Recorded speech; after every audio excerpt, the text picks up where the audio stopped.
Painted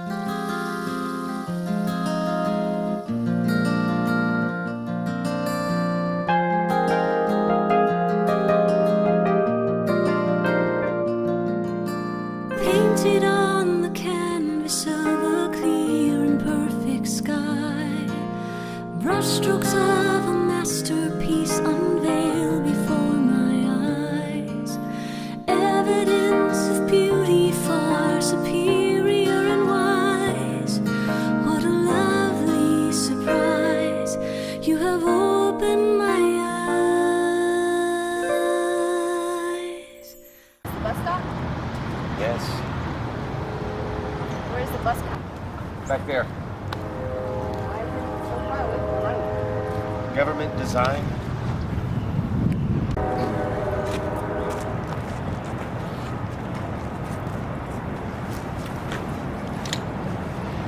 You look agitated.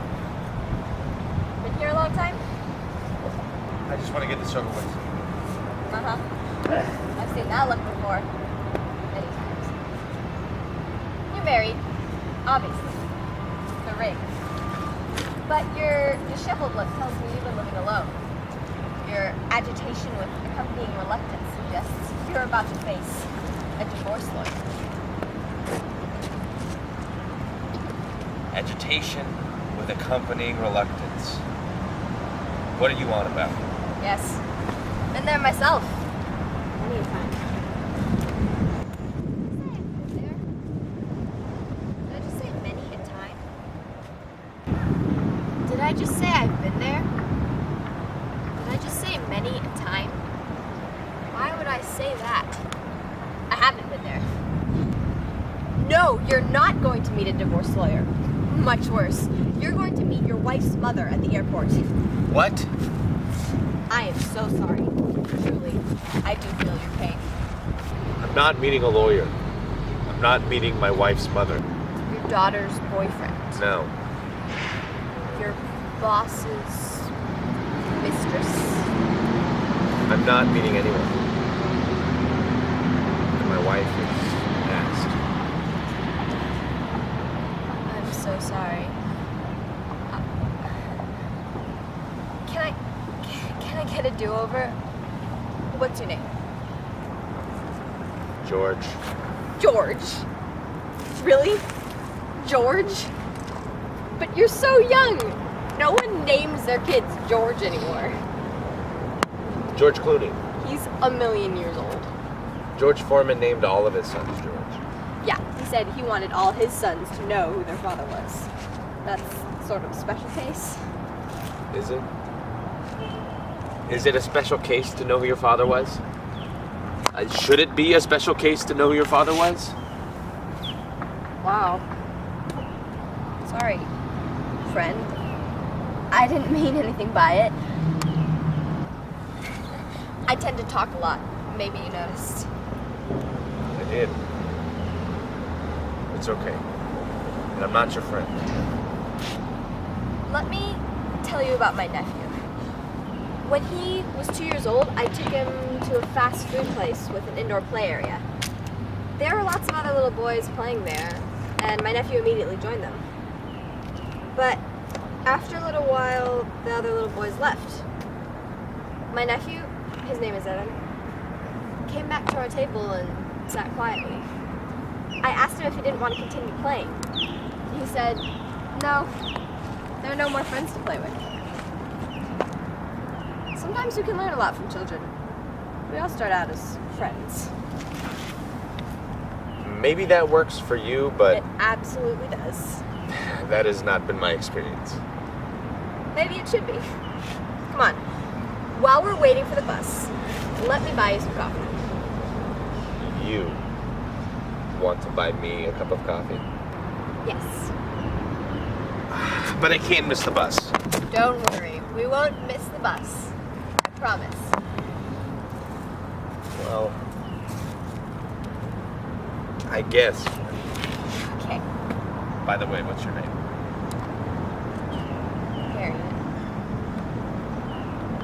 Harriet.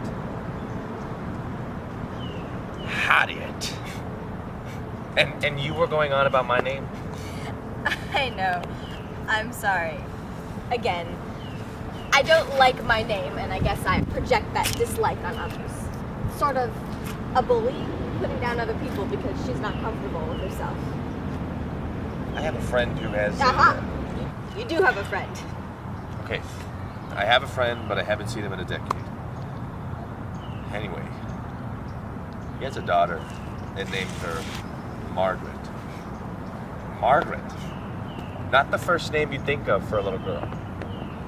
Named after a great aunt, he said. Well, this little thing was the most adorable little girl you'd seen on God's earth. And the name didn't define her. She made the name into her image. I like that story. That's sweet. Thank you, George. Let's get coffee. I believe that you are able. I believe that you are good. I believe that every blessing falls exactly where it should. You are God of inspiration and of possibility. God of every perfect dream. Father, I believe.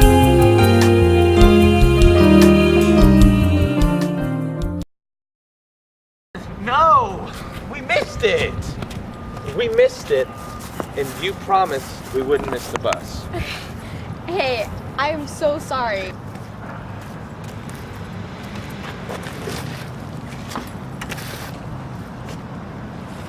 But another one will be by in 20 minutes. Is it necessary that you be prompt at your appointment? Actually, no. Great. Because I'm enjoying getting to know you. Why?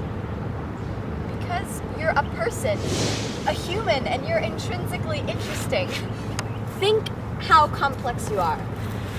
The magnitude of the brain, the precision of the eye, hearing, touch, miles and miles of nerves continually communicating experience, blood pumping nonstop your whole life, digestive systems preparing fuel for energy, 1 trillion cells working together to support one unique life. The wonder of it all.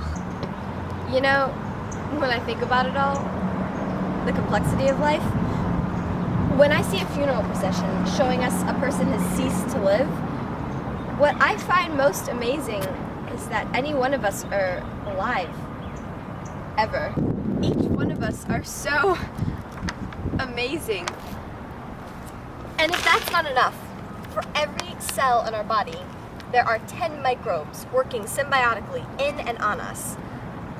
Our bodies consist of about 1 trillion cells, but our bodies each contain about 10 trillion microbes that are not us. Yuck. Oh. Yeah, it's probably better that we can't see them. You're George, uniquely named a unique person. There's no one else exactly like you. The misfortune of karma. Karma? Sounds like a town in Indiana, like a town where Deliverance should have been filmed. Are you from Indiana? No, just spent a couple years of school there. Never cared for the place much. None of us did.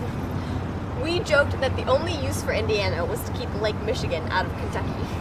I was born in Indiana. Oops. My parents still live there. Double oops. Yeah, no recovery on that one. I still have to learn to keep my mouth shut. What? Nothing. It's okay. Not really invested in Indiana either. The Deliverance reference might not be that far off. When my dad was a kid, he was riding with my grandpa one Sunday afternoon in downtown Indianapolis. And they heard gunshots. For good or bad, my grandpa drove in the direction of the shots, wondering what was going on. Well? Men with shotguns were standing in the street shooting pigeons as they flew between buildings. That's how Indianapolis dealt with their pigeons. Men in the middle of the street shooting as they flew between the buildings. You're not making this up? I swear I'm not making this up. It's exactly as my father told me. It's too weird to be made up. They shot pigeons just to get rid of them. That's so wrong. Pigeons have a right to live. Pigeons are people too. Excuse me? Well, maybe not people, but they're living creatures.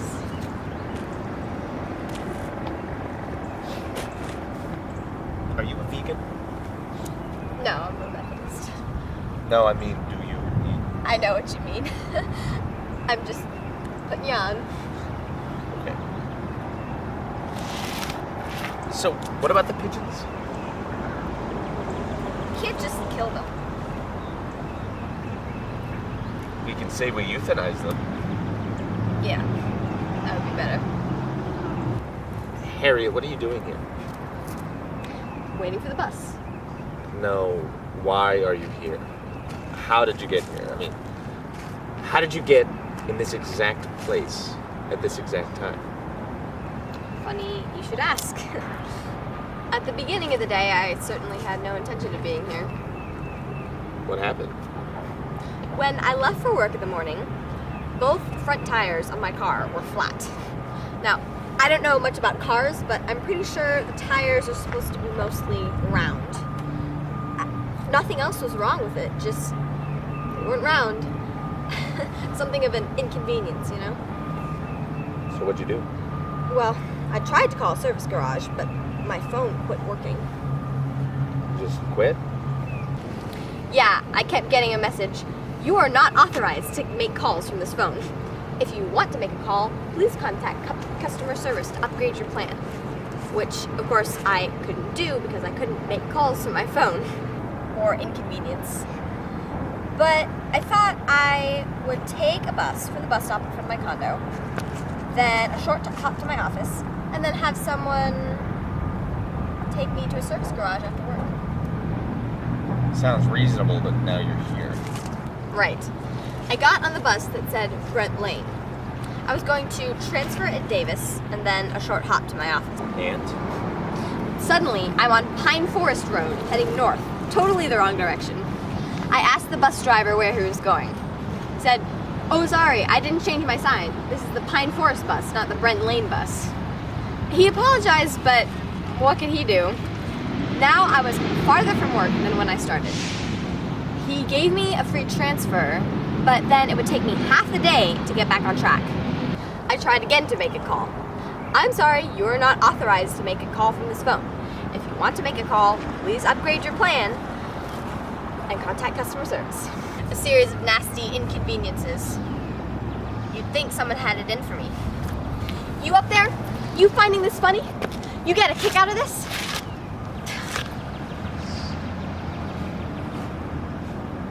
Who are you shaking your fist at? I don't know. It is kind of funny when you think about it. How could this many things go wrong at one time? If I wrote this down, nobody would believe it. So, George, where are you headed? Nowhere. I'm actually here to commit suicide. You're joking. You're not joking. No. I was planning on stepping out in front of the bus when it arrived. But I missed the last one because someone had me inside drinking coffee.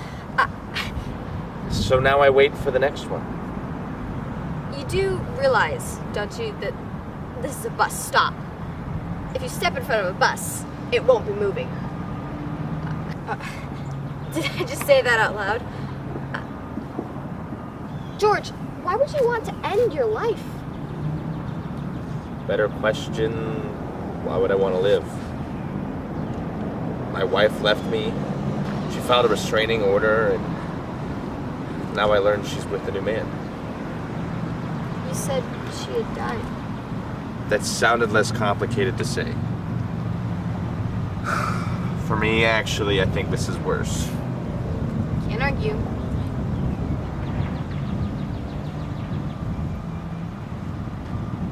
I have a 21-year-old son who hasn't talked to me in 2 years. I lost my job last week. I can't pay rent. I have no friends. I'm your friend. We just met. I'm a new friend. You lost your job? What do you do? I was an HVAC installer. You know, general maintenance, anything. Home repairs, painting, lawn care. I have a friend, or at least a good acquaintance, who has charge of over 500 apartments. He's always looking for reliable help. Always.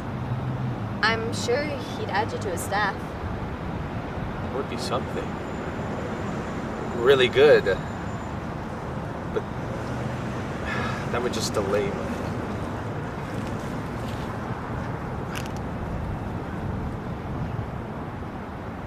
It's my son. Why would you be calling me after all of these? I don't. Answer it. Hello. Oh my, it's so nice to hear your voice. You thought I didn't want to talk to you? I thought you didn't want to talk to me. Of course I wanted to talk to you. Yes? Yes, I really, really would like that. Tomorrow morning. Okay. Yes. I love you so. I want you to remember that. Okay. Bye. That was my son. He wants to meet me tomorrow. We're gonna have breakfast. That was my son. We're gonna meet tomorrow. We're gonna have breakfast together. George, I'm so happy. If you hadn't talked so incessantly, It's my superpower. if you hadn't talked incessantly, I wouldn't have been here for that call. My phone is ringing. Hello? I know. Yeah, my phone had stopped working. Okay, just hold on a second. Lois, you got to step back about 3 feet. Okay. Okay, sorry.